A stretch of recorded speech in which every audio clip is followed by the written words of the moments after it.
Mes esame Maišiagalos radioaktyvių atliekų tvarkymo saugykloje ir už mano nugaros matome įrengtą infrastruktūrą, kuri skirta saugiam radioaktyvių atliekų tvarkymo procesui užtikrinti.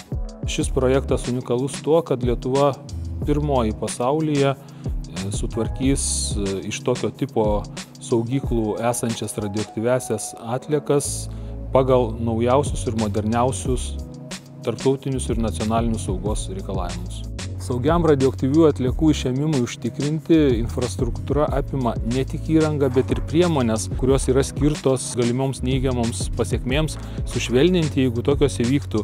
Kalbame apie gaisro gesinimo sistemą, apie elektros energijos tiekimo sistemą, nutrūkus elektros energijos tiekimui, taip pat susidariusių eksploatacinių atliekų išėmimui. Aplink visą aikštelę perimetrų yra išdėstyti dozės galios matuokliai, kurių pagalba mes vertiname radiologinę situaciją. Šio projekto tikslas – išimti visas Maišiagalos radioaktyvių atliekų saugykloje esančias radioaktyviasias atliekas ir teritoriją sutvarkius radiacinės, branduolinės ir fizinės saugos požiūrių perduoti kitoms reikmėms.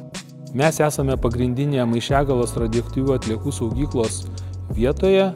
Virš kietųjų radioaktyvių atliekų rūsio yra įrengtas pirminis gaubtas, o pirminis gaubtas yra kesonė, kurio tikslas užtikrinti radioaktyvių medžiagų nepatekimą į aplinką, tvarkant ir išimant iš rūsio radioaktyviasias atliekas.